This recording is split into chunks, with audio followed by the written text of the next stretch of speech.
Hi, I'm Mara Webster with In Creative Company, and today I'm so excited to be talking to the wonderful Michelle Monaghan all about the White Lotus.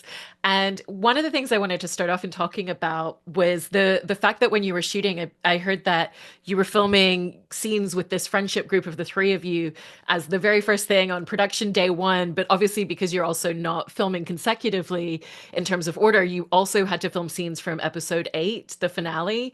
And so, how did that shape the way that you had to have this arc for Jacqueline really buttoned up and a really clear idea for yourself right from the very beginning of filming? Yeah, it was daunting, and yet it's not something that we're not entirely unused to, as actors, we oftentimes shoot things way out of sequence. But I think because we were kicking off production, uh the ladies were just starting out the first. So I felt like we were just everyone was just finding their feet, in Thailand.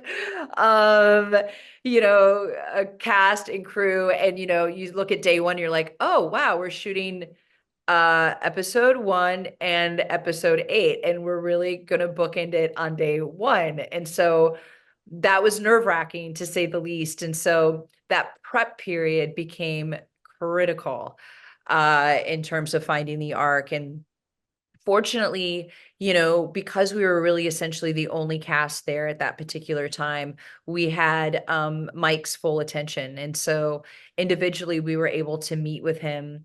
And, listen, I think one of the great things about Mike is, he's written really complex, layered characters, and it's such a fun process humanizing them, and um, you know, looking at all of their characteristics and their personalities and their flaws and saying, okay, what are the ones that we really want to lean into? Like, where do we want to highlight them?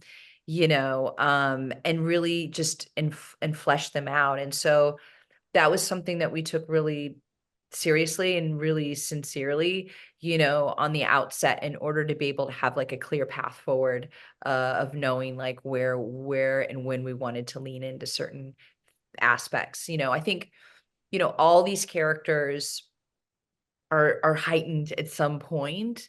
But what's beautiful about Mike is that they're also like human people. And so it's also finding those moments where we really ground them and people are relating to them and at times even rooting for them, like one week and then not and then really disgusted with them the following week. So making sure that we understood his vision, and what inspired him about these roles, and what he felt that we as artists brought to the table, and what he believed in, and the characteristics that he thought that we would be able to kind of convey on behalf of these awesome characters that he's written. I remember when we were talking about Bad Monkey and your character for that you had done some very specific animal work and said that it's something that you often employ for characters. And I was really curious if that's something that was helpful for Jacqueline at all. I did it again. And I don't do it with every project, but I I did it again. And Jacqueline, Jacqueline is a butterfly. And it was very clear to me that she was a butterfly. And the ways in which those were reflected in kind of the character, or what inspired me, is that she's very kind of bright and colorful. She's very energetic, and I feel like she comes in with drama and also leaves leaves with drama. And so, I also feel like that butterflies' lifespans are very short. And I think her being an actress and being so conscious and cognizant of her beauty and her youth and her aging, um, I felt like she knew that like she had a short lifespan in terms of that. And so I really wanted to kind of incorporate those qualities of a butterfly. So she wears a lot of like flowy things that kind of like move with her into the room and sort of follow her behind. And she's very dramatic, like has wings, and she uses her body, and she's very sparkly. She chooses sparkly things, and pop lots of makeup and adornment and things like that that kind of like leave a mark, and for better or for worse. So that was my inspiration. And lo and behold, when I got to Thailand, um, there were butterflies everywhere. And it was so touching, because I was like, oh, it's a sign. It's a sign. Like this is, I know it sounds so cheesy, but it was lovely to, obviously it's a beautiful location. It's very exotic and tropical, and but there were butterflies everywhere. So I was inspired every day. And one of the things that's so great about this show is that you have the reality of who these characters are, but the perspective of who they think they are is often very different. Oh my And gosh. I love how you, Carrie, and Leslie were talking early on about that idea that in a group dynamic, often there's the peacemaker, the victim, and the perpetrator. And so, how did the idea of what Jacqueline thinks that she is against what she really is play into that? Well, I mean, it's such I love that so much. I think there are certain scenes that each of the ladies use different ways to kind of um distract the attention, of having being put on themselves. I think one of the great things is that we leaned into early in the season is that toxic positivity. It's like all these women are turning up and they're all putting their best foot forward. um you don't see any of the victim, any of the perpetrator, any of that. It's just like, no, but you look amazing. It's just very, very much like leaning into that. And I think there is maybe some power dynamics that we see initially from Jacqueline, perhaps because she's funded this trip, for these women. Perhaps she's, kind of using that to her benefit somehow. And I think that, like, I don't think that's like I think it's a very subtle thing, and that's like stirring the pot a little bit for the ladies, perhaps. So I think they're all very subtle sort of digs at each other. I think what when the ladies really sing is when Mike White, builds in that tension, that all that non-verbal. I think that's when we see the victim, the perpetrator, and the peacemaker, because it's not so much with words that we see it. It's in the season until we kind of get a little bit further down when things kind of climax, so to speak. But you see, there's a couple of moments where you see Jacqueline kind of relishing in the fact that these two are kind of going head to head. And it's like, and then you see, in another scene, another one is, or another one's like just stirring the pot a little bit more. And so I find that that's really like the the secret sauce of that relationship. And that just shows like such confidence in Mike White's writing, because his writing is so fantastic. But the fact that, as the writer and the director, that he allows for his actors to kind of take those pregnant pauses and just sit with something, and then like throw a glance, or like what you think might be like a kick underneath the table, an imaginative, and just, clock something. I mean, that to me is so juicy and gooey and ooey, and it rings so true of like, oh, I'm just gonna sit back, like, making certain behavioral choices of like, oh, they're going in. I think there was some scene, I don't know what it was, and I was like, oh, I'm just gonna like sit back and enjoy this. Just subtle little nonverbal cues. I think those are the moments, if I'm like answering that properly.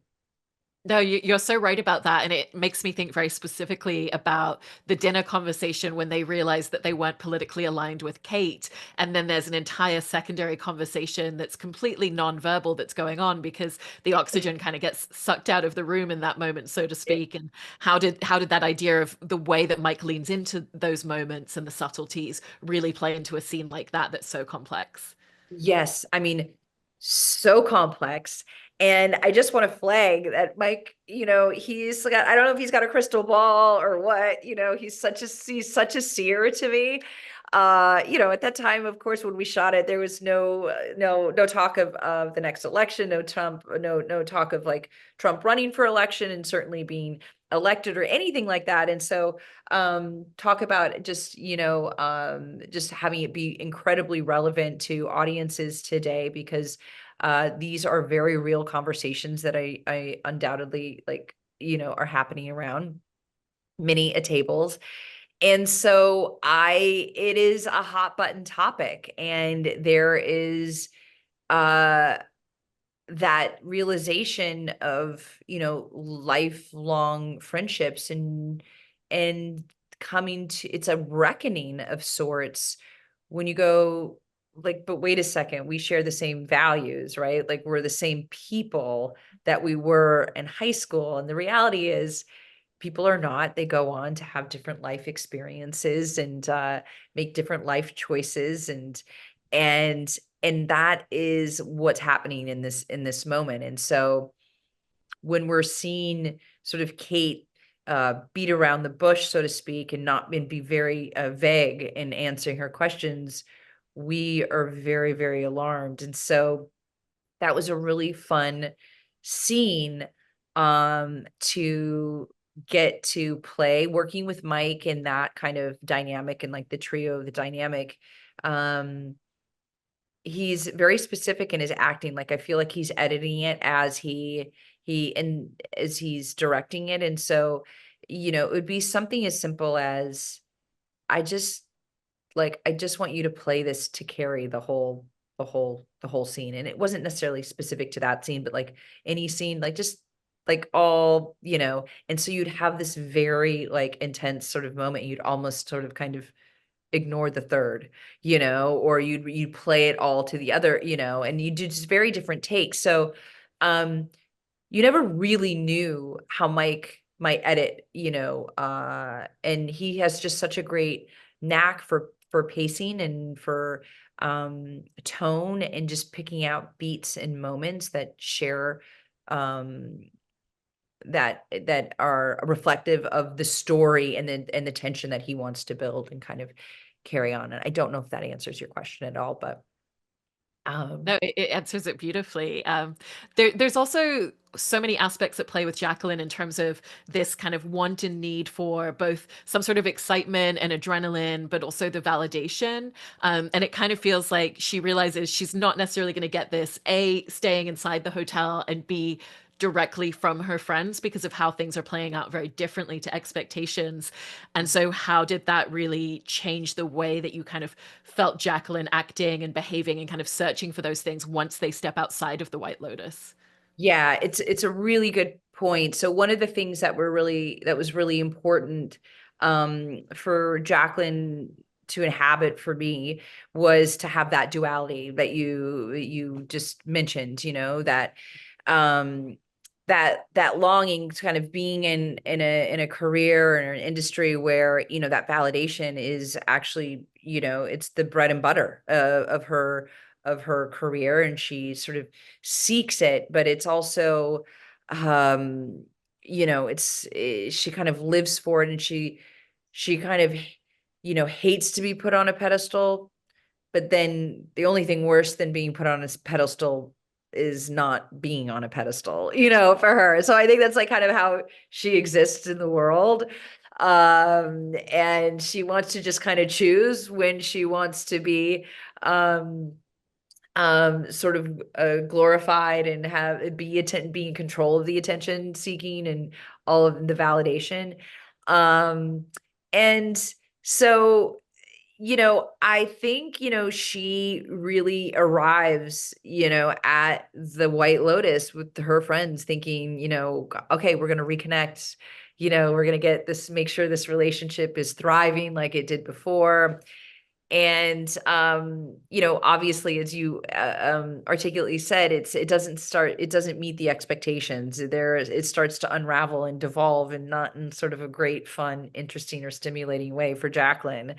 And it kind of coincides with the fact that her partner back home is kind of ignoring her. And I don't know how happy of a marriage that she really has at home, but she certainly presents like she has this very, very perfect life and husband and relationship, but I don't know how real that is for her. I think for me, I wanted Jacqueline to be a great actress, but a terrible liar. And so and so I think we see that, that she's pretty transparent. And I think there's a real difference there, I think that she's probably a great actress, but just like is just really transparent and to the other ladies. And she decides that she's not getting the stimulation she needs. She wants to go and seek that external validation, for better or for worse. And she creates a really fun day. Ultimately, they let loose. And I mean, it feels really gratifying, I think, for her, and specifically Lori. Kate's not necessarily on board. She's like the watchful friend with the watchful eye, but like they're having a good time. And I think at the end of the night, she makes a call and she's like, hey, like, no one's hooking up here. Like, I don't know. I mean, I'm kind of being ignored. I mean, I'm gonna end this night on a high note, and I'm gonna tell the ladies all about it tomorrow morning. I think she's like sincerely excited. And I think the moment for her is very impulsive. I think she thinks it's just like a fleeting moment, but unfortunately it's going to have an impact on the ladies, and specifically uh Lori, who's going to perceive it as a betrayal of sorts. And so I think that that's going to be a bit of a shock for Jacqueline.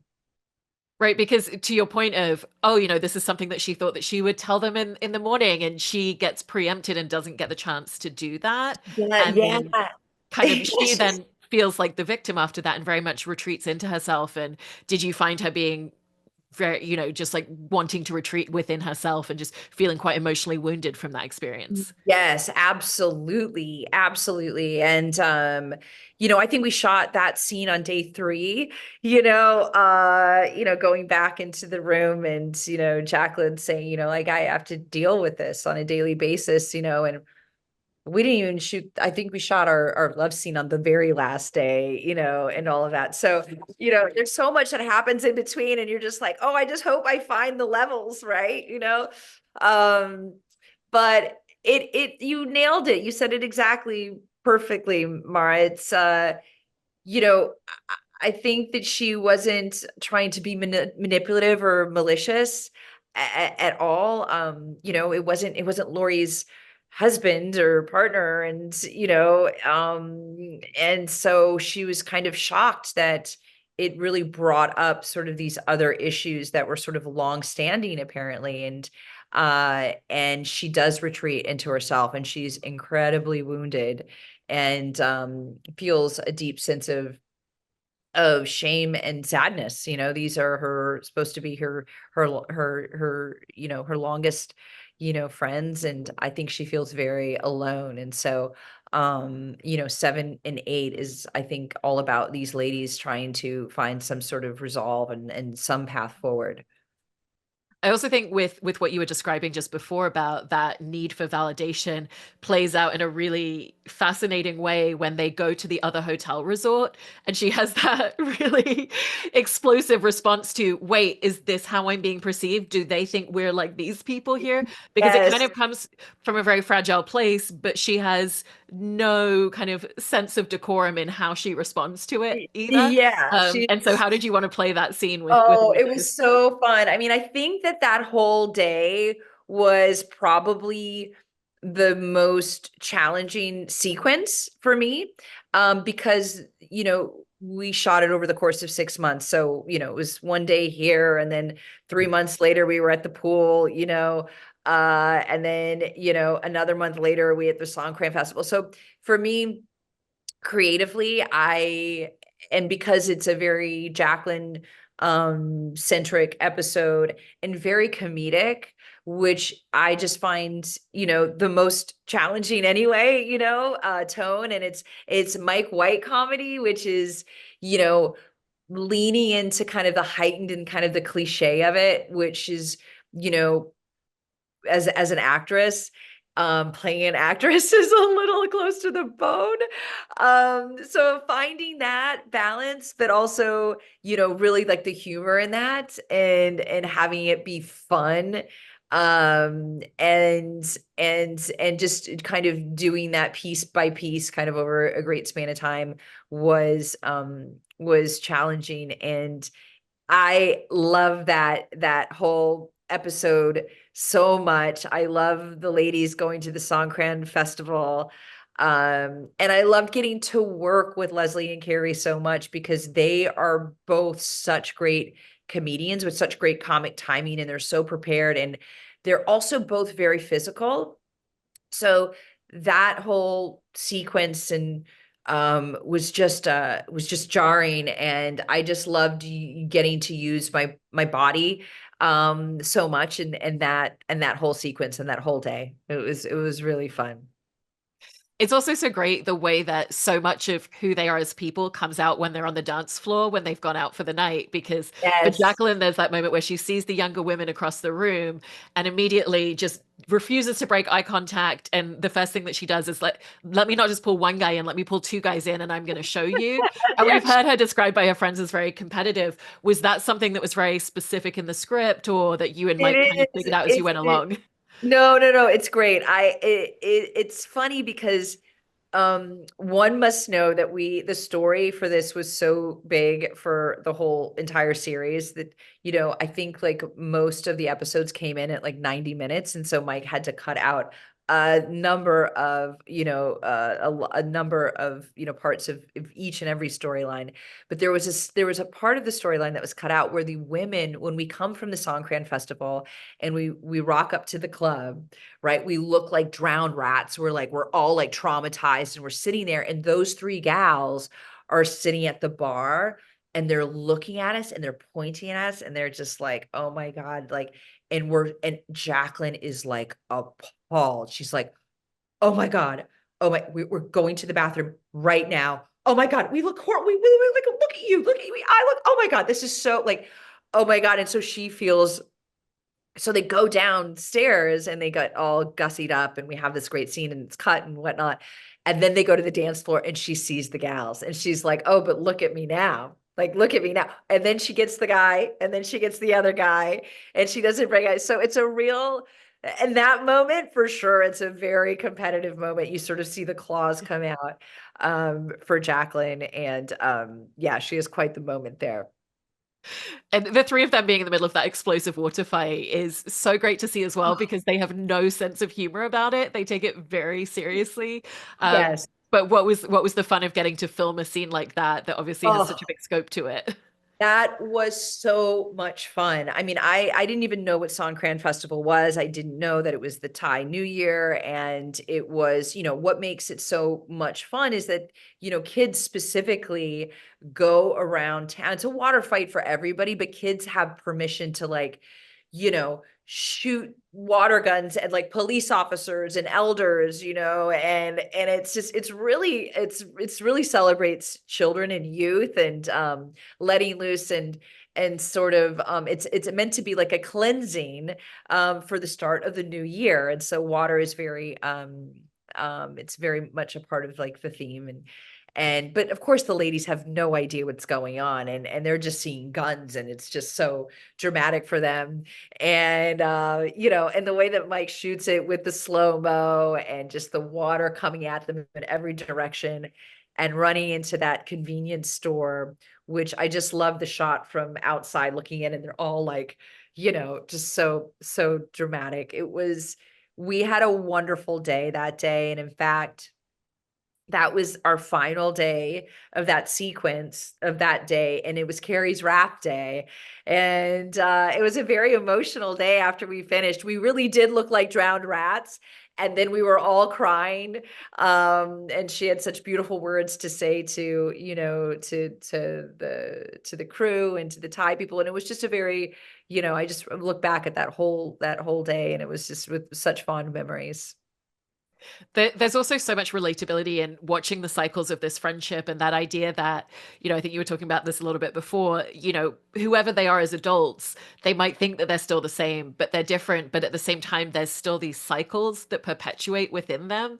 And what were some of the rhythms or cycles that you feel like they've been going through since they first met, since they were first in school together? I think like one of the things that I find, interesting and is this idea that, you can have these like lifelong friendships, and you have this shared history and these shared experiences, like, from high school, but you all remember them differently, and you all have your own version of them. And I feel like they are in this cycle of like, no, I sorry, why? What was that? I don't remember that. Oh yeah, yeah, yeah, yeah. You did that thing. And I was like, no, I didn't, And then there's another thing where like she's always been that way, and it's like, what are you talking about? So I feel like there's these unrealistic expectations that the women continue to um project onto each other. And I think, that is also why I feel like this particular storyline is so relatable for women, and it's triggering because we have been socially conditioned to put unrealistic expectations on ourselves. And as a result of that, as a result of like our own judgment on ourselves, we judge others based on sort of their successes or our failures. And there's this constant comparison that devolves into competitiveness. And I think that there is this cycle that these women are in. And I feel like it is a cycle that can exist in various different friend groups. And I think that it's confronting for a lot of women, because I think what Mike White does so brilliantly in every storyline and every character from every season, and specifically, to this one, is it holds a mirror up to each of us, and you go, okay, well, what is it? What is it that like, why do we keep enduring this like with each other as women? Like, why do we endure this? Why, like, or how do I perpetuate it? Like, am I guilty of this? Like, and what accountability do I have, in terms of like changing my behavior, or changing the narrative? And I think, that's what's really special about this particular storyline this season. No, I totally agree with all of that. And I love all the scenes. Can't wait to see the last couple of episodes. Thank you so much. Thank you. Thank you so much. It's always such a treat talking with you. You're just one of the best interviewers ever. You just really sincerely see the layers of the material of all the performances, and it's just really astute, and I'm really grateful for it.